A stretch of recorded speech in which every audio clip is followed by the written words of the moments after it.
Kan soalnya Anda tuh ya bisa dibilang sangat dekat dengan murid, seolah Anda sudah memasuki perasaan mereka gitu. Anehnya bagi saya itu pemikirannya tuh kan. Diajak bicara dengan siapapun seolah masuk pembicaraannya gitu kan. Mungkin karena saya sangat banyak masalahnya.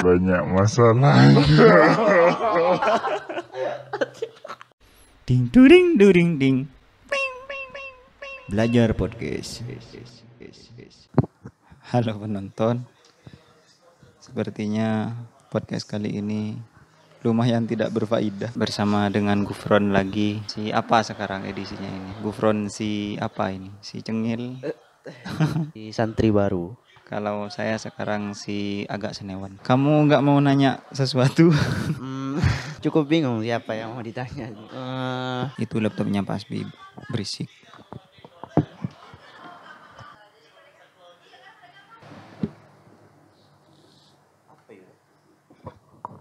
Masih tidak ada pertanyaan? Bagus. Kalau memang tidak ada pertanyaan ya sudah. Saya langsung mau bicara saja walaupun tidak ditanya. Skip aja.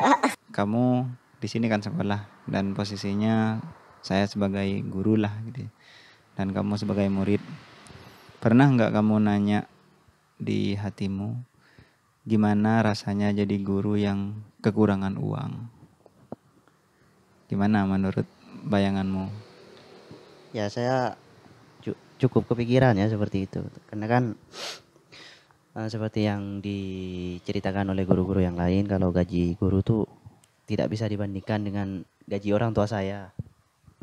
Ya saya kepikiran emang sebegitu kecilnya gitu gaji seorang guru. Nggak tahu ya, kalau mau mengacu ke ada salah satu channel namanya channel Guru Gembul. Dia menyatakan secara keras lah dengan suara lantang bahwa memang gaji guru itu tidak seberapa gitu. Bisa dibilang harus punya sampingan. Kan rata-rata memang guru di Indonesia walaupun ada standar full day sehari, tapi kebanyakan guru-guru kita itu kan setengah hari. Dan juga kita sebagai guru tidak bisa menuntut juga. Mau menuntut kepala sekolah, mau menuntut menteri, tidak semudah itu. Karena apa ya? Memang kondisi kita memang masih gak mampu gitu. Kalau sekolah, kalau kita misalkan saya guru, udah sepakat nih gajinya kecil gitu. Mau nuntut gak bisa juga, gak kasihan gitu sama menteri-menteri kita, sama sekolah gitu, sama kepala sekolah. Jadi sebagai guru mungkin yang paling difikirkan selain meneruskan keberlangsungan pendidikan yang nyaman gitu, kita juga selalu berpikir bisnis. Dan anehnya itu agak miring ketika seorang guru itu berpikir kayak bisnis-bisnis gitu. Apa memang ini keyakinan saya atau gimana? Menurut kamu gimana kalau seorang guru itu doyan bisnis gitu? Gimana? Gimana ya? Saya pernah nonton sebuah channel yaitu Sukses Before. Jadi kalau uang itu berbanding lurus dengan ilmu. Ini kan sebuah ketimbangan kan. Seperti Anda ya mohon maaf kan sekarang ini sedang bisa dibilang butuh sedikit banyak uang ya kan. Iya. Ya kita tidak bisa membuang itu kan. Iya kan. Hidup gitu. Hidup kita kan penuh dengan pastilah sudah diatur.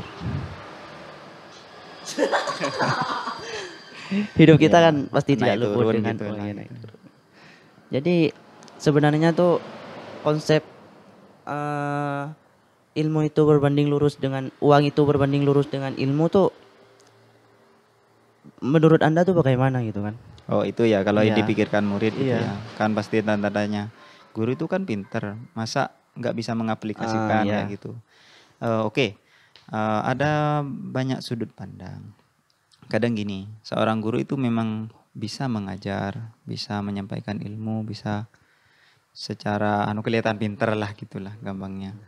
Cuman dalam prakteknya untuk kejadian atau dihubungkan dengan ranah bisnis atau pasar, tidak semua guru bisa seperti itu. Ada yang guru yang kayak tidak mau menyatukan antara sekolah sama uang, ada gitu. Dia menyangka, ya termasuk saya dulunya, mengajar ya mengajar gitu, tidak ada bisnis di dalamnya. Bisnis ya bisnis di luar. Ada guru yang berpikiran seperti itu. Ada juga sebagian guru yang mau menjalankan keduanya, karena dunia itu sarana untuk sampai ke akhirat, ke surga gitu. Dan di antara kedua pihak itu, kedua kubu itu, saya cenderung memang sekolah ya sekolah, bisnis saya tidak mau berbisnis di sekolah. Maunya idealnya gitu. Cuman dalam prakteknya mungkin guru memang pintar, tetapi sepintar-pintarnya pasti ada keterbatasan. Nah, di titik keterbatasan itu saya kadang juga mengalami benturan keras gitu. Mengalami benturan keras dalam bentuk, loh kok tiba-tiba uang habis, kok tiba-tiba ada pengeluaran tidak terduga kayak gitu. Nah, itu pentingnya dari sisi, walaupun kita sebagai guru, sebagai pengantar pengetahuan, kita juga harus membiasakan diri, karena keuangan dan semacamnya itu ternyata keterampilan. Artinya kita tidak cukup menghafalkan teorinya, artinya memang butuh dibiasakan.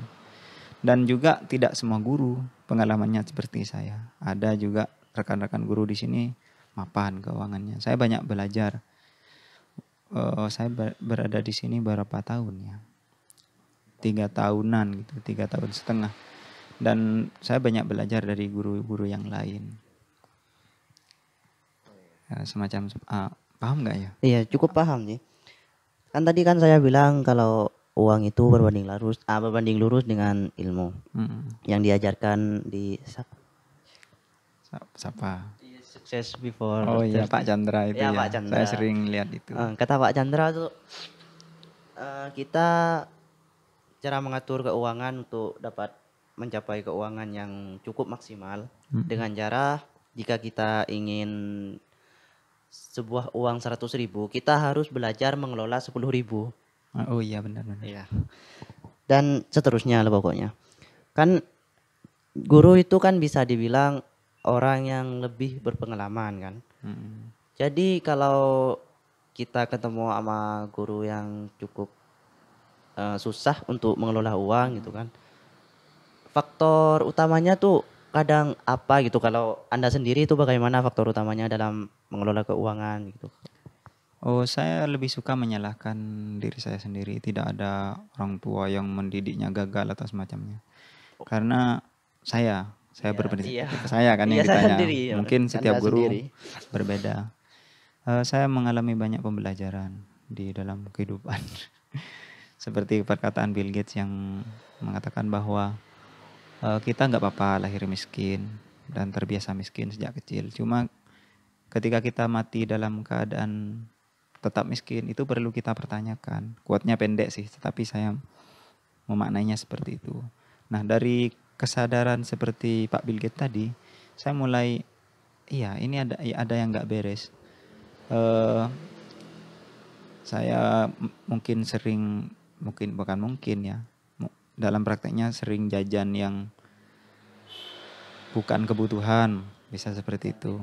Ya, untuk hal itu saya selalu bilang sama di kelas kan juga, jangan tiru apa yang tidak baik dari saya. Kan guru itu dua. Jangankan guru itu benar, itu bisa ditiru sama murid. Kesalahannya pun adalah pelajaran. Apa pelajarannya? Untuk tidak ditiru.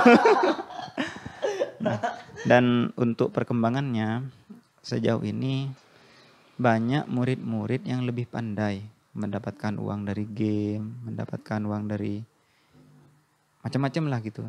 Dan saya banyak belajar dari siswa-siswa gitu. Dan saya termasuk guru yang berkeyakinan, saya pergi ke sekolah bukan sok mau ngajar bawa materi gitu. Saya juga mau belajar di sini. Mungkin ada siswa yang mempertanyakan prinsip itu. Oh, gimana sih kok mau ngajar kok tidak tahu ilmunya. Nah, ada mungkin siswa yang seperti itu. Tetapi saya tetap pede karena secara pengalaman dan secara umur saya mungkin lebih dulu. Bukan mungkin ya. Mungkin Tuhan lebih tua sampean. Saya lebih berpengalaman, jadi bermodalkan saya yang sudah babak belur, saya kan udah babak belur nih. Saya bisa pakai adegan bahwa ini Bapak udah babak belur, kamu jangan sampai babak belur seperti Bapak. Dan selebihnya sesuatu yang sudah menjadi spesialis seperti misalkan urusan pengetahuan yang sudah saya hafalkan sebelumnya, ya tinggal saya tuangkan gitu masalah pengetahuan. Dan masalah kegagalan ya bisa kita sharing, dan saya juga tidak menutup diri. Saya harus belajar kepada generasi sekarang gitu. Dan mungkin untuk teknis saya bisa banyak belajar kepada murid saya, dan untuk nilai mungkin murid bisa belajar untuk kepada guru-guru yang senior gitu. Itu keyakinan saya. Seperti podcast sebelumnya lah gitu. Saya menganggap fungsi sekolah itu adalah fungsi untuk bertukar kesadaran gitulah aja. Siapa yang lebih kaya pengalaman gitulah. Tapi kan di era sekarang ini gitu kan, meskipun anak muda zaman sekarang ada yang gampang, ada yang sulit untuk memperoleh uang, kan? Seperti yang dibilang Anda tadi, kalau anak muda sekarang tuh seperti contohnya ya bermain game dapat uang gitu kan. Tapi kan hal seperti itu umurnya tuh pendek kan. Iya. Dan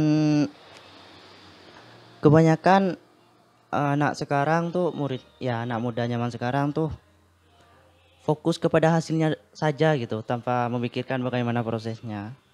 Kalau kata-kata orang tua saya, bukan orang tua sih, orang tua yang ada di lingkungan saya itu kan, kalau bahasa Maduranya tuh cek pernah abas lah guna. Cek pernah abas ke jina. Abas iya, lah iya. guna. Apa? Ya. Ini kan sekarang sudah banyak diterapkan oleh berbagai anak muda gitu kan, yang hanya menginginkan uang tanpa melihat prosesnya itu bagaimana gitu kan. Instan gitu Ya, ya. instan, yang hasilnya instan. Apa yang mau ditanyain? Jadi kan saya pribadi itu merupakan orang yang sedikit percaya kepada hal seperti itu, namun susah untuk diterapkan bagi saya. Oh iya. Ya apa mungkin gitu kan, jika saya menerapkan hal seperti itu cukup efektif dalam kehidupan gitu. Seandainya bisa berbenah diri gitu Iya. ya, mungkin bisa lebih nyantai dikit Iya, hidup gitu bisa. ya. Menurut saya itu pengalaman semua orang. Kadang ilmu itu antara mengetahui dan paham itu dua hal yang berbeda. Udah tahu ilmunya, saya ini kan anggaplah profesionalnya sebagai guru gitu. Ilmunya tahu, tapi saya berani katakan untuk paham dan mengaplikasikan sampai menjadi darah daging itu butuh proses. Kadang tinggal dipikir-pikir gitu, di muhasabah diri dan bagaimana caranya agar ilmu itu bisa melekat. Sampai bangun tidur pun misalkan ditanya tentang keuangan udah bisa jawab. Nah, itu butuh proses. Ada yang memakai cara kekerasan. Kadang saya sering nonton film sampai itu pengen bangun sampai alarmnya dijatuhin batu gitu.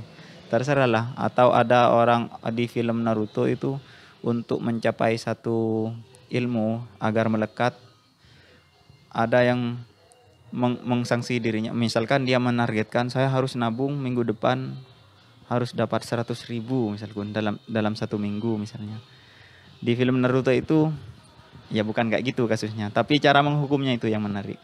Saya kalau tidak berhasil menabung 100.000, saya akan push up 100 kali. Dan anehnya, ketika dia tidak sanggup push up 100 kali, dia berjanji akan push up 200 kali gitu.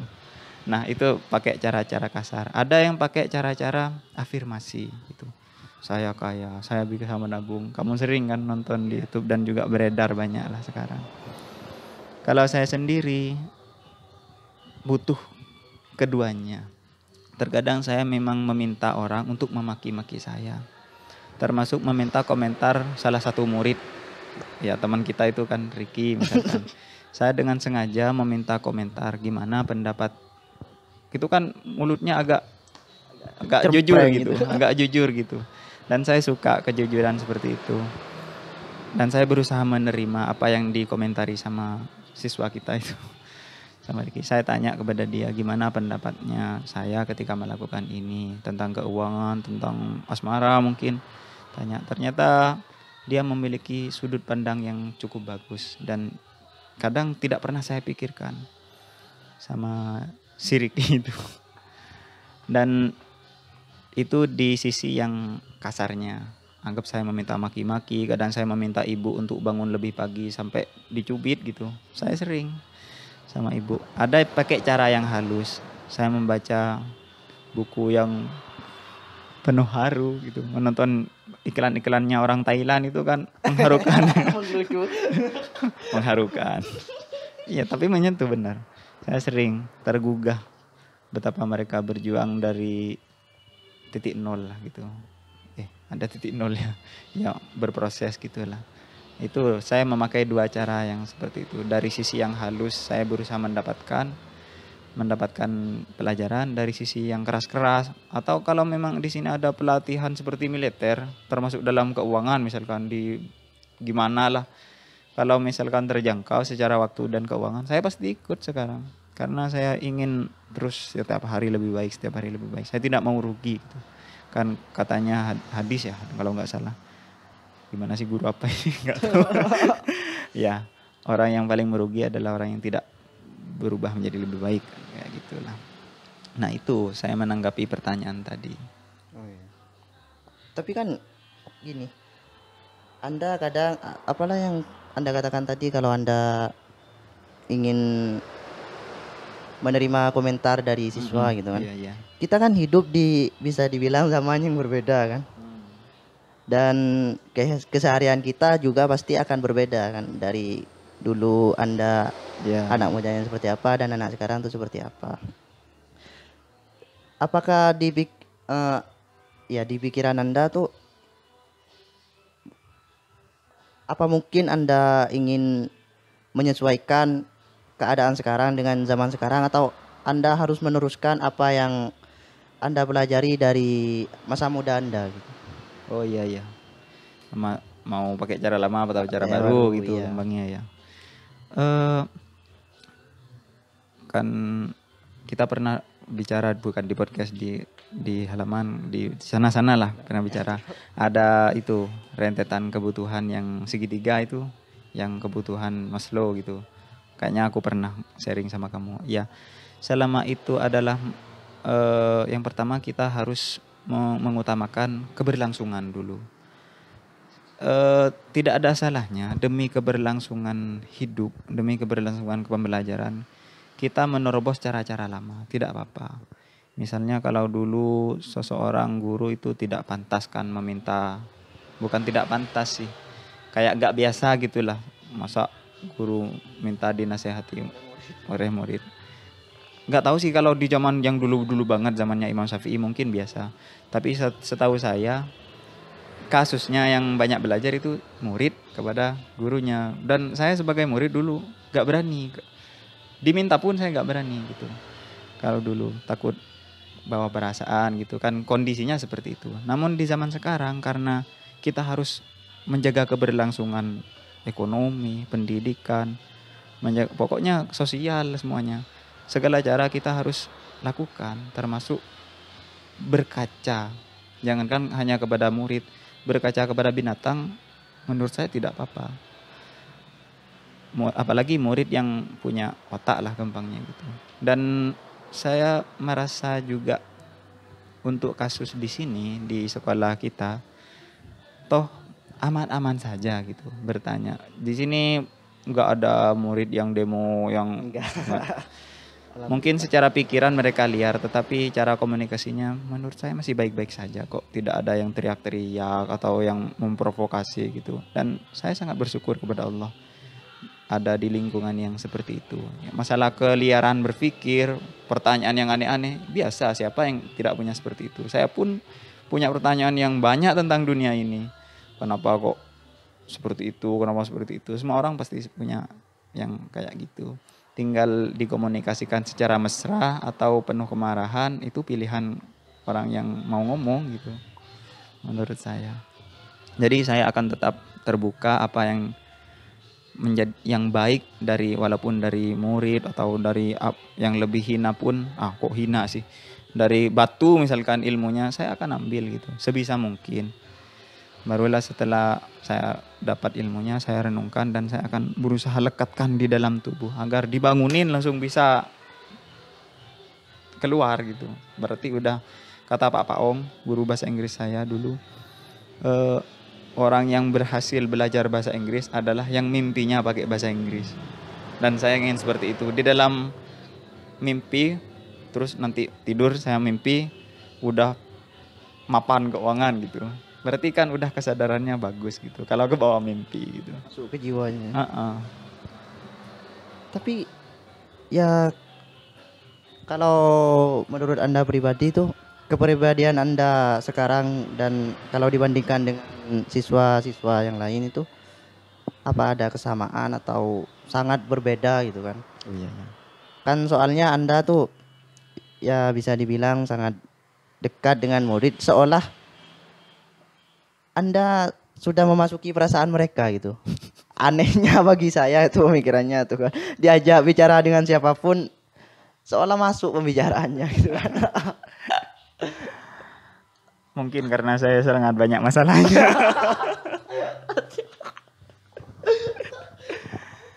Ya, dari rentetan permasalahan yang saya alami, pernah jadi ketua tetapi amburadul memimpin organisasinya. Pernah jatuh cinta tapi tidak bisa menyampaikan, memiliki.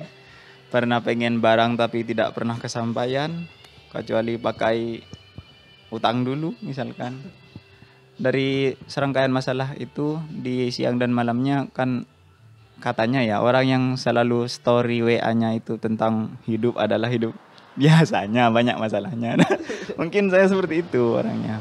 Dari banyaknya masalah itu, cuma saya tidak mau tenggelam gitu. Paling tidak saya andaikan masalah itu seperti ombak, minimal kepala itu tetap di atas. Jadi kita tetap bisa sadar ada di mana. Dalam kehidupan saya selalu seperti itu. Dan saya selalu niatnya itu belajar sama orang gitu lah. Termasuk duduk sama siapapun, ketika ada ketidaksamaan pikiran atau semacamnya. Nah, itu yang bermasalah pasti karena komunikasinya kurang. Makanya saya berusaha selalu ingin komunikasi sebaik mungkin gitu, bersama siapapun. Sering banget saya suudzon sama murid. Waktu awal-awal ngajar di sini, ini kok saya ketemu sama murid yang kayak gak ngehargain orang banget gitu lah. Jangankan guru gitu, sama orang, sama kiai kadang agak buruk menurut saya gitu. Dan setelah saya pikir panjang dan saya banyak bertanya, kok ada ya orang seperti itu. Dan setelah saya tanya-tanya juga, anggaplah riset tentang orang itu, akhirnya menjadi masuk akal kenapa dia bertingkah seperti itu. Walaupun kita semua sepakat dia kurang ajar mungkin secara akhlak gitu, tetapi ternyata kekurangan ajarannya juga berhubungan dengan banyak hal. Dan saya menemukan titik penting di situ. Wah, bagaimana jika saya tidak tahu cerita aslinya? Yang jelas itu akan menjadi penyakit. Setiap kali ketemu pasti udah kayak di checklist gitu, anak ini meleng apa gitu. Tetapi karena dalam banyak kesempatan saya sering berbagi cerita dengan tetangganya, dengan orang yang mengetahui itulah. Dan dalam beberapa kesempatan saya bercerita langsung. Akhirnya dia masuk akal kenapa dia kadang jengkel sama peraturan-peraturan sekolah, jengkel sama kejadian-kejadian di desa. Akhirnya dia ngoceh. Sambungan logikanya itu saya berusaha mencerna gitu. Oh pantas anak. Dan ketika saya ajari anak itu, dan bukan ajari ya, ketika saya berbagi dengan anak itu, ternyata dia bisa sedikit meredam kejengkelannya. Kayak gitu. Apa itu sesuai dengan harapan yang ya Anda harapkan atau gimana? Nggak tahu ya, mungkin dulu saya agak keras, sering mengharapkan orang lain harus seperti yang saya inginkan. Cuman dalam perjalanannya akhirnya masa akhirnya besok enggak lah. Ya sekarang gitulah. Sekarang saya sadar bahwa saya tidak bisa berharap banyak.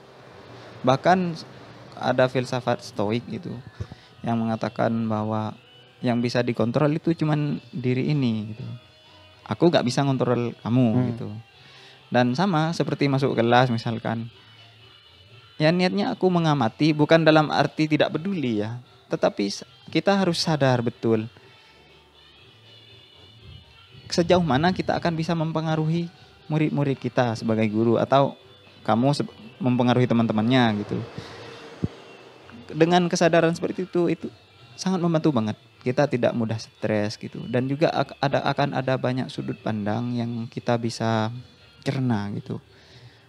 Oke, memang aku guru, duduk sama anak yang liar, yang gak bagus ahlaknya gitu.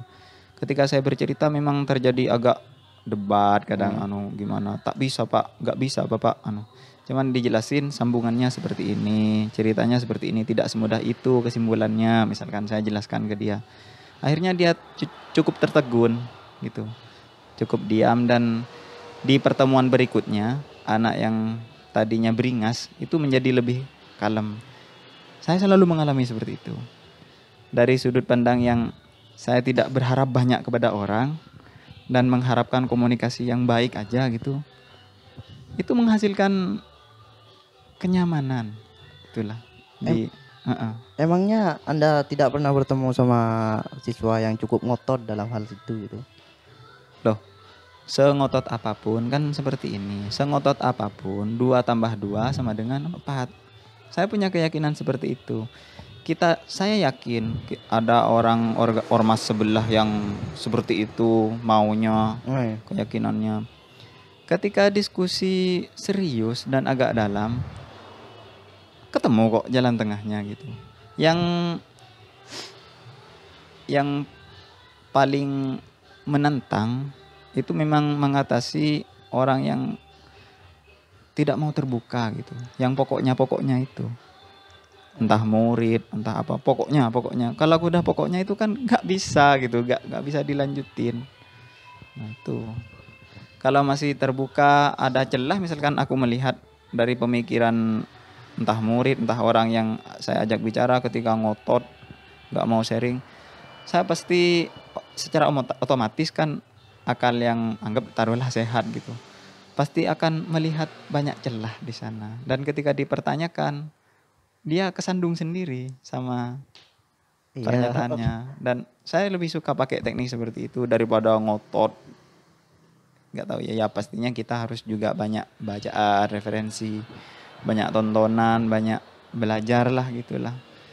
Artinya kita harus punya mindset yang mengalir. Apalah kalau bukunya yang aku pinjam ke kamu itu growth mindset. Iya, kayak gitu. Aku juga belajar dari buku kamu itu. Tapi saya dalam kasus kali ini, saya punya teman tuh ya, namanya juga kan perasaan kan, tidak bisa kita atur gitu perasaan orang lain, itu kan sangat susah. Saya susah untuk menemukan celah agar memasuki dunia percintaan dia gitu, anggaplah dunia percintaan gitu kan. Oke. Dan ya mungkin Anda tahu sendiri orangnya kan. Ya entah kenapa gitu, ya sedikit banyak saya kepikiran kepada teman saya gitu kan. Ya eman-eman sudah menjadi teman saya, masa nggak satu pemikiran hanya karena itu gitu kan. Mm-mm. susah bagi saya untuk dapat menemukan jelas. Tapi menurut Anda tuh apa tidak? Kan pasti tidak akan menutup kemungkinan saya akan menemukan jelas tersebut kan. Oh iya, eh yang jelas kita harus percaya bahwa cuma seperti tadi 2 tambah 2 sama dengan 4. Itu kan konsep sederhananya. Cuman dalam kehidupan yang nyata seperti ini, itu ada banyak hal yang harus menjadi pertimbangan lah.